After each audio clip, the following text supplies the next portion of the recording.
Welcome to my favorite night of the semester. My name is George Sarah-Nicolau. I am one of the faculty advisors in the integrative Capstone workshop in sustainability management. And tonight, it is the big night of this course when team members from each of 5 teams will make short presentations, 10-minute presentations, on sustainability projects that they worked on for clients in the real world. You'll hear about a variety of projects in different locations and different scales. The Capstone workshop is one of 2 required courses in the Master of Science in Sustainability Science program. There's a management course that kicks off the program, and then this course, which comes at the end or near the end of students' time in the master's program. The purpose of the course is to do what its title says, and that is to integrate knowledge and to apply it. So the curriculum of this program comprises general and financial management, economics, quantitative analysis, public policy, and topics in sustainability, things like energy efficiency, but also climatology.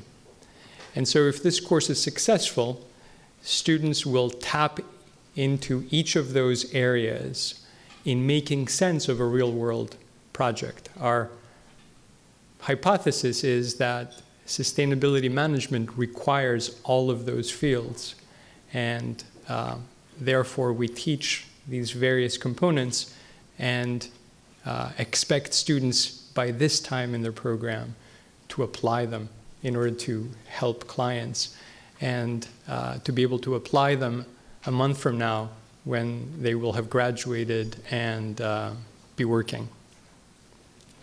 So that's what the course is and why it's important. So now let me tell you about how we will run this evening. I will introduce each of the 5 presenters. The presenter will make a 10-minute presentation. We will follow it up with about 5 minutes of questions from the audience, and then we will take a 5-minute break. You're welcome to continue enjoying our refreshments in the back, and then I will call you back, and we will go through that cycle 5 times. The event tonight is also being broadcast on live stream. So let me ask you to do a couple of things. One is to silence the various noises that emanate from your bodies, and to wait for the microphone when you have a question to ask. And let me encourage all of you to ask a question tonight of the presenters. It's a way for them to be able to give you more information and to further explain what they did. Okay? So with that, let's begin with a project about, let's say 1 million trees in New York City. Please welcome Sharon Avnon. My name is Sharon Avnon, and I'm presenting tonight on behalf of my Capstone team. So big cities like New York face many sustainability problems, such as urban heat island effect, stormwater runoff, and air pollution. Trees in cities have been shown to provide a wide range of benefits that can help solve some of these problems. That's why, in 2007, New York City undertook a remarkable project to plant 1 million trees within the city's 5 boroughs. To help inform future projects of this kind, my team and I set out to understand how they did this, and we're very excited to share our results with you tonight. So I'll first tell you about our client, and then about the MillionTreesNYC initiative, the purpose of our case study, our methodology, findings, and finally some discussion and recommendations. So our client is the Nature Conservancy. They're a global conservation organization with offices here in New York City. They've asked us to prepare a case study on the Million Trees project in order to inform future large-scale urban forestry initiatives. The Million Trees New York City Initiative, or MTNYC for short, was a public-private partnership between New York City's Department of Parks and Recreation, or New York City Parks, and the New York Restoration Project, or NYRP. It was launched in 2007 by Mayor Bloomberg as part of the city's sustainability plan, Plan YC. The millionth tree was planted in 2015, 2 years ahead of schedule. The reason that the Parks Department had to work with a private partner is that here in the city, Parks only has jurisdiction on public land, such as parks and sidewalks. NYRP came in to plan on all other types of private land. So as we begin to unpack the many aspects of this initiative, it's really important to keep in mind that these are really two very different organizations. At the start of Million Trees, New York City Parks was already a large, experienced city agency that had been planting trees for over a century. NYRP was then a decade-old organization with a small staff and limited tree planting experience. The initial goals for tree planting were 60% for parks and 40% for NYRP, and this allocation did not represent the vast differences in capacity of these two organizations. In fact, by the end of the initiative, the final split of tree planting was 75% and 25%. So our client was interested in gaining a deeper understanding of this type of project. We were not asked to assess the sustainability benefits of planting 1 million trees in a city, as we take those as self-evident. Rather, we set out to understand the planning, management, and implementation of this type of project. Our methodology focused on interviews. We interviewed 22 key players in the initiative, and the breakdown of respondents can be seen right here. We have a good representation of both of the main partners. We interviewed all the executive directors at NYRP, for example, that ran throughout the project. We also interviewed many high-level managers at parks and others with various roles and responsibilities. So here are the highlights of what we found. The Parks Department had extensive tree planting experience and many professional foresters on staff. They also had the capacity for research and preparation for this type of project. They had been doing research on where trees were most needed in the city long before Million Trees began. When they got additional funding for the project, they were able to put a lot of their existing research into practice. When the project started, Parks also completely changed the way that they procured trees, from buying them through contractors to working directly with nurseries. This improved the price, availability, and quality of trees in a way that really enabled the success of this program. So yes, the Parks Department did have a long history of planting and caring for trees in the city, but they never did anything close to this scale before. Most of the challenges they faced had to do with learning how to work at such a large scale for the very first time. For example, to reach their planting goals, Parks changed their policy from planting street trees by residents' request to planting on entire blocks without waiting for community consent. This created a lot of resistance from residents. To deal with this, Parks began providing notice on where and when trees would be planted. This took away the element of surprise, which seemed to be what residents were really most upset about. Of course, Parks also knew very well that once you planted a tree, you had to maintain and water it. But most of the initial planning of this project really focused on how and where to plant trees, while maintaining so many trees was not really planned for initially. So with time, consequences of losing trees because of insufficient maintenance really made the importance of tree stewardship very clear. Parks staff also spoke to the challenge of preparing large-scale planting sites and volunteer events. Planting thousands of trees with thousands of volunteers in just one day was something Parks had never done before. And it took them some time to streamline this process and learn how to do it well. So as I mentioned before, Parks partnered with a small nonprofit for this project. NYRP was founded by Bette Midler, a celebrity actor and respected public figure here in New York City. Her public involvement with this program really helped raise awareness in a way that would not have been possible without NYRP. In 2007, NYRP hired a VP of Strategic Initiatives who had extensive marketing, communications, and PR experience in many private companies. Lastly, as a nonprofit organization, NYRP was able to raise money from private donors. They secured donations and sponsorships from high-profile companies like Home Depot, Toyota, and TD Bank. So as I previously mentioned, NYRP's tree planting goal was reduced from 40% to about 25% by the end of the program. In order to understand this change, we explored the challenges that they faced. So firstly, NYRP had no forestry experience prior to this program. They really had to learn how to plant trees for the first time on the job.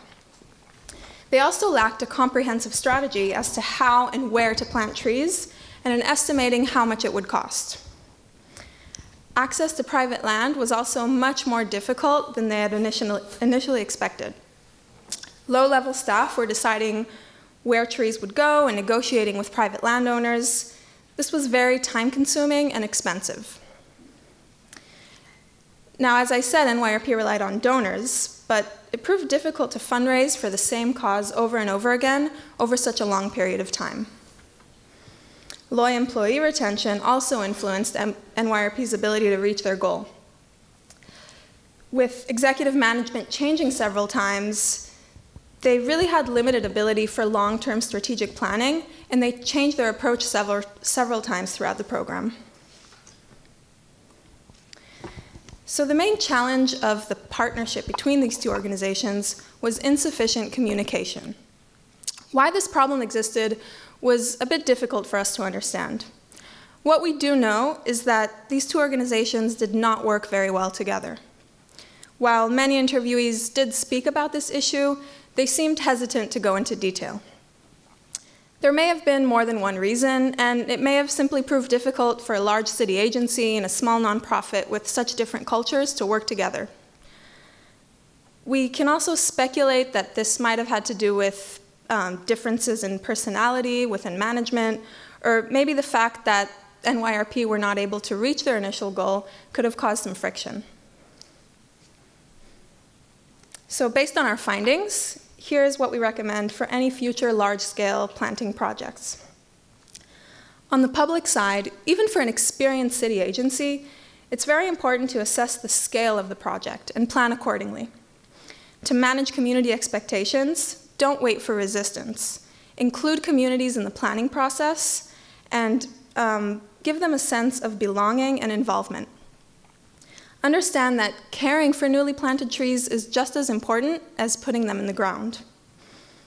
Adjust maintenance and data management procedures to account for large numbers of new trees. Lastly, prepare for large-scale planting events and learn how to manage large numbers of volunteers. For private organizations, it's very important to staff appropriately with all the necessary types of expertise. A detailed plan on where trees will be planted is critical, especially on private land where access is so much more difficult. This goes hand in hand with a comprehensive financial plan.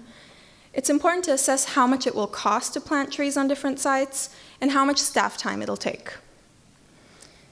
To help streamline this process, a high-level executive should do all the negotiations with private landowners.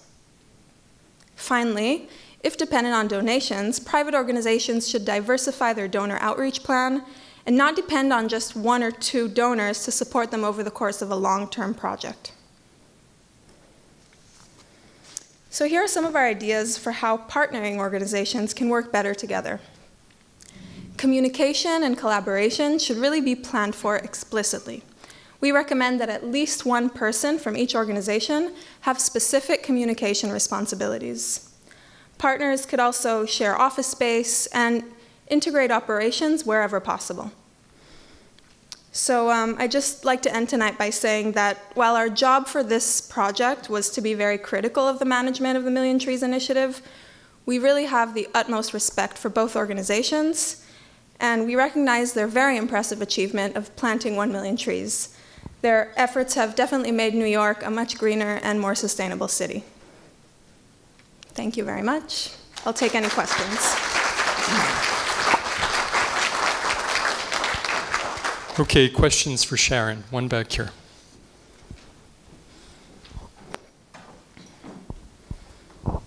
Thanks. Hi, I was curious about the public-private land distribution of trees. You mentioned that the Parks Department ended up planting more trees. I wondered if that was just more trees on public land than they expected, or if there was any way that they were able to access private owners themselves. No, so Parks actually found out over the course of the initiative that they were able to plant a lot more trees than they had originally thought that they would be able to. They anticipated around 60% or 600,000 of the million trees. But due to really better reforestation efforts, they were able to plant many more trees, especially in making new forests and parks. Other questions?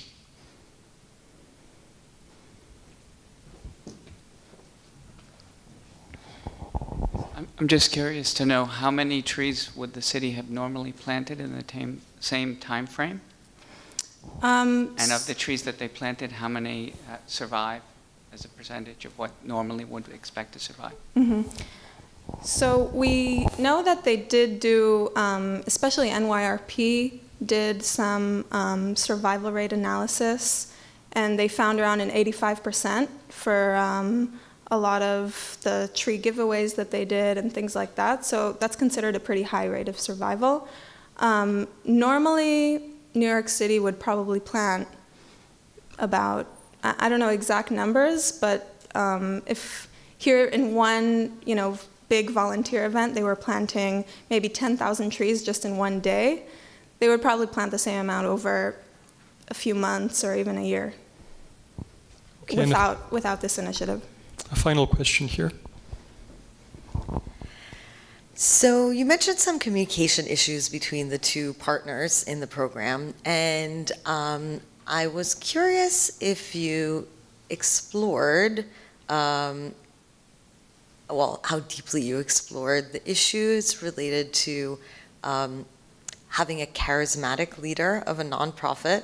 Anyone who's met Bette Midler knows she is a personality, and balancing that with these kind of communication issues. Is that something that you looked into? Yeah, so, I mean, honestly, the presence of Bette Midler from our interviews seemed to be really more of kind of an outward and public presence. She wasn't really involved in the day-to-day. I mean, NYRP had several executive directors, 3 different ones over the course of this project, and they were really, the ones running the show from the inside. Bette Midler, she helped a lot in terms of raising public awareness and getting a lot of people on board that maybe wouldn't normally have been. But from our findings, we didn't really see any impact of her presence on the communication issues specifically. Okay, thank you very much. Thanks.